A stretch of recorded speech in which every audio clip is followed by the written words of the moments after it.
Today we're going to be looking at the most brutal and savage statues of both Sasuke and Itachi Uchiha just moments before they destroy their enemies.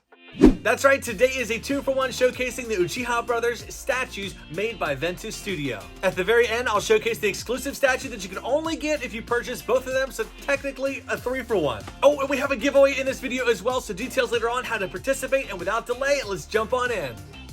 The box art does not miss. We have a snapshot of the statue on the front, his Mangekyo Sharingan on the side, and Kabuto versus Itachi on the top. The main base for the statue has a round rock formation and a stalagmite, a giant rock formation in the center acting as the backbone. We're going to be holding a lot of different pieces. This effect right here looks strange, odd. I'm not even going to try to explain what it is. You'll see later who it's going to be supporting on the statue. The Susanoo hand on the statue is actually life-size, and you can also hold it if you want. It's crazy cool that these were sculpted the size that they were. If you did see the thumbnail as well, a Susanoo mask later on will be the size of my actual face. And I got a pretty big head, so this thing is large, but the clear resin quality is top-notch. Here's this crazy thing. So what's going on here is it almost looks like it's fading away. So we have the right side that reflects the humanoid form of the Susanoo, awesome looking yellow eye. And over here we'll see it remains of the skeletal with those teeth poking out. And then just all the little bits and flames all around that make it feel like it's beginning to fade away in that very moment.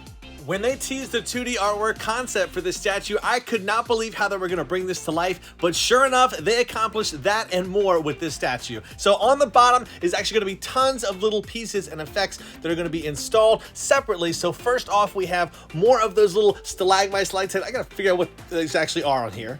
And then to add another layer of effects on here, we have the Amaterasu flames with the black resin going to the red on the tips.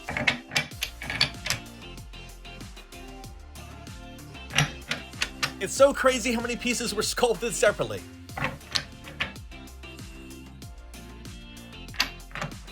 And here is the last one. So we're going to also be installing a small effect piece on that strange and weird effect piece we showcased earlier with a notch on the top, very important.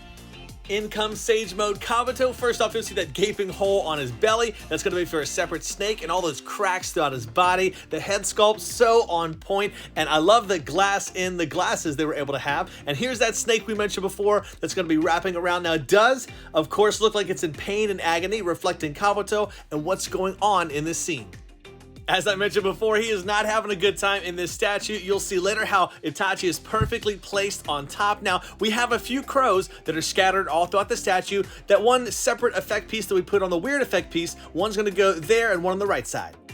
As I said before, that center rocker pillar is going to be supporting none other than Itachi. Most of it is sculpted together except for his hands and head, but the texturing on it is just crazy looking how they did that. And also the cloak, they have like the flames going on all the tail ends of it. And of course, because he is reanimated, we do have the cracks going all throughout the skin there. One thing that's awesome about this statue is they gave you multiple options that you can use to display and change the poses for the main character. So here we have him holding a kunai, and then over here we have him holding a sword. So you can probably tell which one I'm going to be wanting to go with. And for his other hand, it's just an outstretched fingertips going on. Now, the other option is much more desirable as he's holding on to a snake that's clearly about to get wrecked. Getting a little closer, we have even more options. So first we'll install the necklace that was on separate, and now we have the first head sculpt. So we just have him with the Mangekyo Sharingan, and then the second one is going to be him with the Izanami eye over there. So really cool, you can interchange those. I'm going to be going with the Izanami for me. But I just love everything about the statue so far, and the options do not end here. So they included a separate bust where the head sculpt that you're not using can be used on this statue over here. So really cool, the textures do continue over here. No arm on the right side of it, but we have that notch on the top. So we'll get the necklace and then the head sculpt on. And installed into that notch is going to be this crow that's much more relaxed compared to the other ones. They were more aerial and dynamic, but I love the position of this, how it's just sitting there resting as if it's ready to attack. Also included is this edition size coin. So again, the Mangekyo Sharingan on the front and the edition size is on the back. And you know me, I love cards. For this one, I don't have a graded copy, but I'm sending a few copies away to be graded, so hoping to get a high one to go along with this statue. If you're a collector and you're ever looking for a card to display next to your statue, hit me up on my social media. I usually do have some for sale with various different characters, but overall, such an ambitious, crazy concept that they executed so flawlessly. Look at that sword about to go down and wreck that snake. Just incredible overall. Ventus Studio, this is only part 1. We have Sasuke coming up, but before, we have the giveaway, which will include this volume 43, very fitting with the brothers, also 3 other cards, including that Itachi we showed before. And all you need to do is just leave a comment in the video. Here's also a minifigure we'll throw in for you, but leave a comment below and I will pin the selected winner randomly in about a week or 2, maybe even 3. And always look out, make sure it's replied to by the official BAM Collectibles account and pinned again to the top of the video. Just like Itachi, the bottom of the base is just a giant rock with a bunch of notches in there, of course, for all the amazing effects that are going to go on top. Thank goodness, though, compared to Itachi's, there's not nearly as many effect pieces installed separately for this one.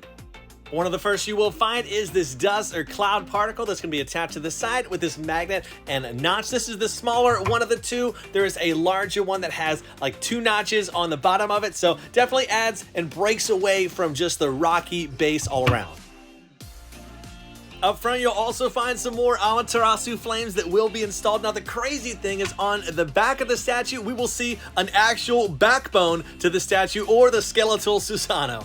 It's just so cool what they were able to accomplish with this statue, having multiple elements, adding to a Susanoo presence without a full Susanoo having to be in there. But we do have a giant mask just like Itachi's. This one being a lot more terrifying. You can see those chiclet teeth up front and straight through the nose canal and the eyes as well. Just amazing. And also there's flame bits on the back. So again, it looks like it's either just beginning to form or just fading away. Because there's a bunch of fragile tips and smaller sections, they did have a few effect pieces sculpted separately that do go onto the skull. So here's one of them. You can see the dark and lighter purple. For this piece, I wanted to slow down for a moment. So this is one of the horns that goes on top of the skull. So again, highlighting the fact that it's not just a straight horn, right? The way that they have the flowing effects, it feels like, again, it's just forming up around him. At the beginning of the video, I mentioned how savage these statues are. Look at this. So Danzo is physically stuck within the hand of the Susanoo, just about to be squeezed like a bug, man. This is crazy how they did this one. You can see he's suffering and agony. Also, all the details, right? We have the different Sharingans in his arm. And again, his sculpt is really nice. I don't really have any Danzo statues, so this is my first in the collection. I don't know anyone personally out there that's a Danzo fan, but I know they're out there. Let me know in the comment section below if you're a hardcore Danzo fan. Is there somebody out there that loves this guy? But crazy how they have the Amaterasu flames around him and how they just captured this moment overall. Just like the first statue, he's going to get the treatment of having multiple switch out options for the statue, but it's just amazing, the texturing all throughout. Really just one of the greatest nods to how they captured such a dynamic battle scene overall, especially the way that the clothes are folding, how they're moving, even the front rope as well, just all matches the feel of the statue. Feels like a game of Operation, trying to get him in that notch with all the different effect pieces floating around. But here's the first hand that goes on here. A bit standard and boring, because here is the second hand here with a giant Chidori. And how they did this is beyond me. All the streams that are flowing throughout it. Again, it was already dynamic as it is, but then they add an effect piece like this. Absolutely incredible looking. This is definitely the option to go for, right? The first head sculpt is going to be him with Sharingan and the 3 Tomos in there as well. So pretty standard basic. The second is him with the Mangyoku Sharingan, some blood coming down and his mouth open, obviously yelling or screaming. Pretty obvious though. We're going with option number 2 for this one. And on the backhand, it's actually difficult. There's 2 amazing options, with this one being his lightning sword, lightning blade we have right there. Or if you'd like, he does have his regular sword that you can use. I'm actually going to go with the regular sword for one reason we'll go over in just a moment. Using extra parts, we can create this bust that is holding that extra lightning sword. You can actually see there is a hole in him. You can see through it if you get the right angle. It's pretty crazy how these studios are getting so good at making these extra freebie busts to go along so that no parts are wasted. But man, how brutal and savage this statue is. Love the different switch outs they gave you for this statue. As I mentioned before, if you order both Itachi and Sasuke, you get this free statue included with it when Itachi said goodbye to Sasuke. Well, not only just goodbye, but he said, I'll always love you. Just such an emotional moment and scene, and captured really well with this statue. So many people I know wanted to order this, separately, but you could only get it if you ordered both statues. An incredible gesture by the studio. If you enjoyed today's video, I want to encourage you to hit a like on this and subscribe to the channel if you want to see more awesome unboxing content. And if you love this one, I know you'll enjoy this video as well. As always, I'll see you in the next. Do what you love and love what you do. Bam out!